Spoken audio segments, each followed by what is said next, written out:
31 दिसंबर की रात बाबा रवाना होते हैं। एक कदम आगे बढ़ाया था तो फिर उसी अधेड़ उम्र इंसान की आवाज में एक कुछ अल्फाज आते हैं और वो थे, क्यों अपनी मौत को दावत दे रहे हो इस अंधेरे में जाकर। बाबा फ्रूट्स और कुछ खाने की अशिया लेकर अकेले निकल पड़ते हैं। जब दरवाजे के करीब पहुंचे बाबा तो क्या देखा कि ताला टूटा हुआ, नीचे गिरा हुआ। रोशनी उठी तो देखा कि थोड़े से फासले पर कोई नीचे रुकू की तरह बैठा और वहां से सिसकियों की आवाज आती।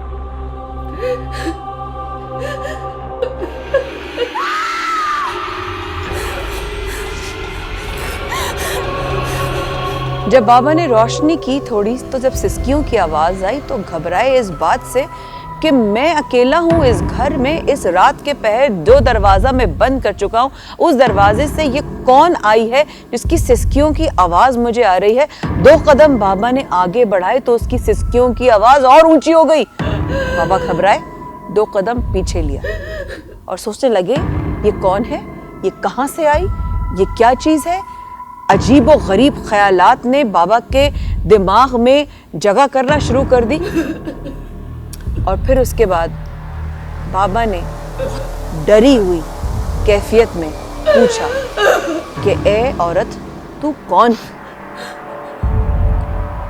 रोती हुई सिसकियां लेती हुई एक औरत की आवाज आई। आवाज में क्या जवाब आता है, मेरे माँ बाप मेरी शादी कहीं और कर रहे थे और मैं शादी अपनी मर्जी से करना चाहती थी, इसलिए मैं वहां से उस शख्स के साथ भाग आई जो मुझे पसंद था, लेकिन वो शख्स मुझे आधे ही रास्ते में छोड़कर भाग गया। इस बात की बात अलग, लेकिन यहां पर एक बात बताऊं, उस औरत की आवाज बाबा बताते हैं इतनी सुरीली, इतनी मीठी, इतनी प्यारी कि वो कह रहे थे कि वो हमसे बात कर रहा था और हमको उसका आवाज ऐसा लग रहा था जैसे कोई बांसुरी बजता हो। अब तक बाबा उसकी आवाज सुनकर ही एक अजब से एक आवाज गालिब हो गई थी और उसके एक सहर होता है ना, जादू से उनके ऊपर उसकी आवाज ने कर दिया था। बहरहाल उन्होंने हिम्मत कर थैले में से फ्रूट निकाला और फ्रूट दिया उसको। जब उसने चादर में से अपना हाथ बाहर निकाला तो ऐसे हाथ थे जैसे चांदी और दूध को मिलाकर कोई मुजस्मा बनाया हो, या ऐसी कोई चीज जैसे कोई नाजुक से कोई कॉटन जैसे, बताते हैं जैसे रोई जैसा हाथ, सफेद हाथ, रोई जैसा चादर में से निकला। उनको समझ नहीं आ रहा था ये हो क्या रहा है। जो कर रहे थे वो उनके कंट्रोल में नहीं था, जो करना चाहते थे वो भी उनके कंट्रोल में नहीं था। उसने फल पकड़कर सेब उठाया और सेब खाने के लिए अपने चेहरे से चादर हटाई। जब वो चादर हटाई तो बाबा ने कहा कि शायद ही मैंने इतना खूबसूरत चेहरा अपनी जिंदगी में देखा। आज तक वो ज़ईफ हो चुके हैं, उसके बावजूद वो कहते हैं मैंने अपनी जिंदगी में इतना खूबसूरत चेहरा नहीं देखा। बस उसके बाद क्या हुआ कि वो फल खाती गई, बाबा को देखा, बाबा की आंखें सिर्फ उसकी तरफ उठी थी और यूं लगा कि जैसे वो उनकी आंखों की तरफ चलते चले गए, बढ़ते चले गए। उस रात को कुछ ऐसा हुआ कि उस औरत और बाबा के बीच में कोई फासला ना रहा।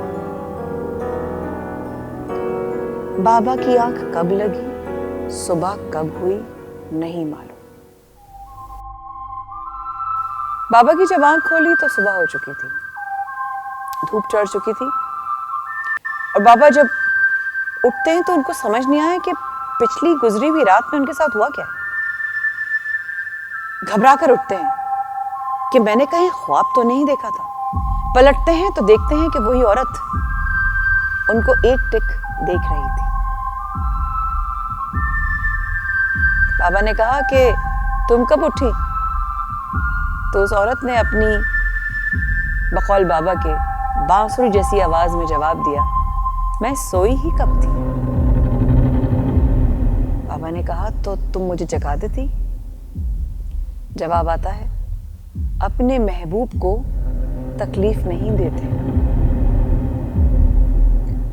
अब बाबा एक कश्मकश में थे कि रात में मैं कहाँ जा रहा था, मुझे घर पहुंचना था, मेरी बच्ची मुझे देखनी थी, मेरे घर वाले मेरा इंतजार शायद कर रहे होंगे, और ये रात में मेरे साथ क्या हुआ है, एक गलत ताल्लुक मेरा एक गैर औरत के साथ, एक गुनाह सा उनको अंदर ही अंदर एक गिल्ट, एक ज़मीर की आवाज़ आ रही थी, क्या हो गया मुझसे।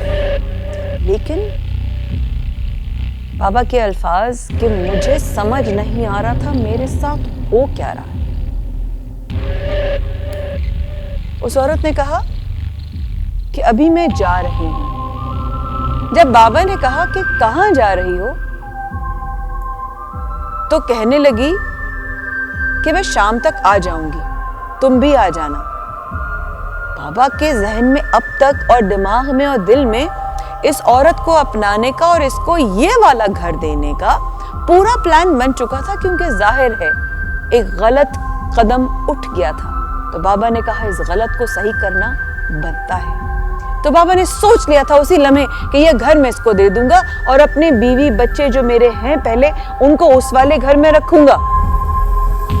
बाबा ने कहा तुम कहाँ जा रही हो, तुम तो घर छोड़कर आई हो। तो कह रही है मैं तुमसे सिर्फ इतना कह रही हूँ कि तुम रात तक लौट आना, मैं भी वापस आ जाऊंगी, और हाँ आ जरूर जाना।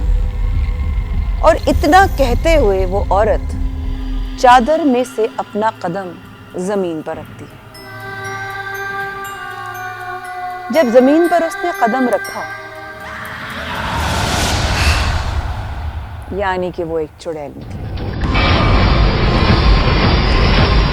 और एक सेकंड के अंदर बाबा के सामने पूरी कहानी रात की घूम गई कि इतनी मीठी आवाज, इतना खूबसूरत चेहरा, चांदी और दूध जैसे हाथ, ये कौन थी। और अब बाबा के सामने पूरा सीन घूम गया और उनको समझ में आ गया ये एक चुड़ैल थी।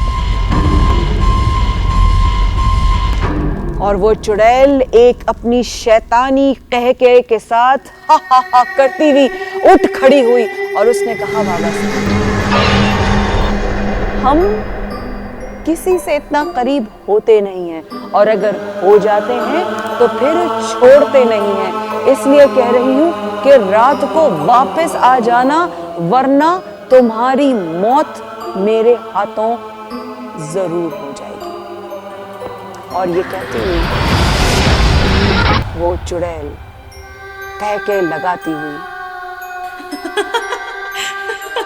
जब वो चुड़ैल वहां से अपनी शैतानी कहकहा लगाकर चली गई, उसके बाद बाबा का जिस्म और कदम और पैर ऐसे भारी हो गए कि एक एक कदम उनको उठाता ऐसा महसूस हुआ जैसे कि मन हो। जाहिर है सकते में थे, उनको तो पता ही नहीं चलता हो क्या गया। जब एक एक कदम बढ़ा रहे हैं, वो घर उनका जो जहां माँ, उनकी बेटी और उनकी बीवी उनका इंतजार कर रहे होंगे, और कुछ मील पर ही था, कुछ ही मील के फासले पर था। उनको ऐसा लग रहा था पता नहीं कितने 100 मील का फासला वो तय कर रहे हैं, क्योंकि एक एक कदम एक एक सदमे के साथ था, एक एक झटके के साथ था।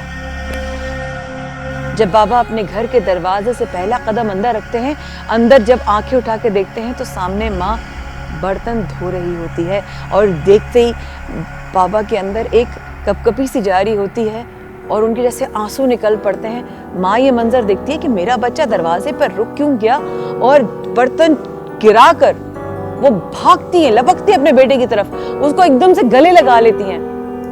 और बाबा धाड़े मार मार कर रोते हैं, इतना रोते हैं कि वो बेहोश हो जाते हैं।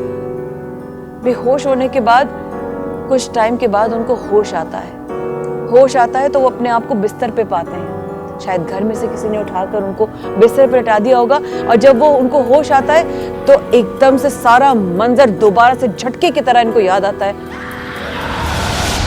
और कहते हैं वो फिर आएगी, और दोबारा बेहोश हो जाते हैं। जब बाबा दोबारा बेहोश होते हैं तो उनको रात तक होश नहीं आता।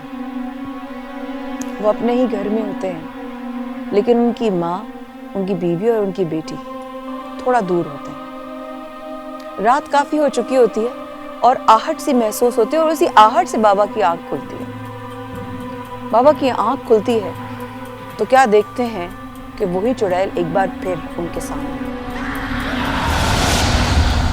और कहती है कि अगर तुम नहीं आए, क्योंकि उसने बुलाया था, अगर तुम उधर नहीं आए तो याद रखना तुम्हारी बीवी को और खास तौर से तुम्हारी बेटी को मैं जलाकर राख कर दूंगी।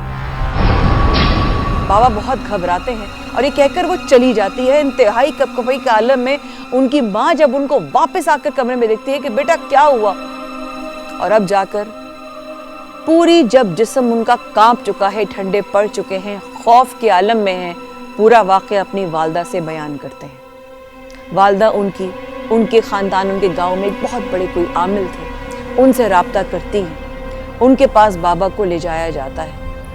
वो उसके बाद बाबा को अपने पास चंद दिन रखते हैं, पढ़ते हैं, इलाज करते हैं, उस चुड़ैल से उनका पीछा छुड़वाते हैं।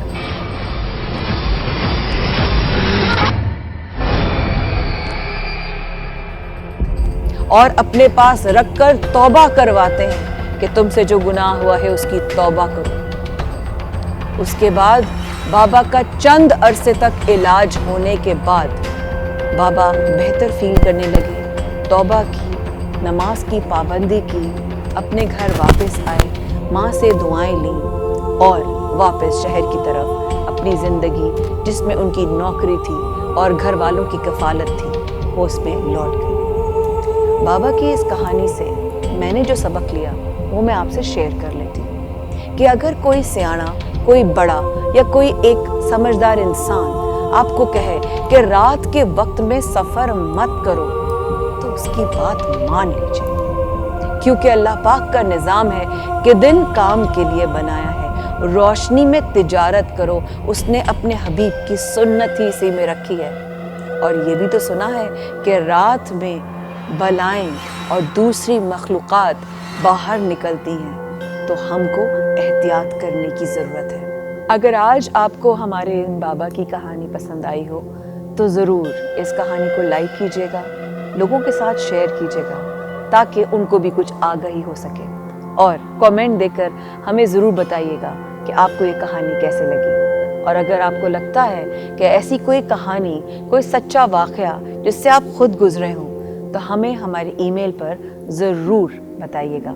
हमें खुशी होगी कि हम माया की दुनिया में आपकी कहानी शेयर करेंगे। इंशाअल्लाह अगली कहानी तक के लिए इजाज़त। अल्लाह पाक आपको अपने ख़ास हिफ्ज़-ओ-अमान में रखे। अल्लाह हाफ़िज़।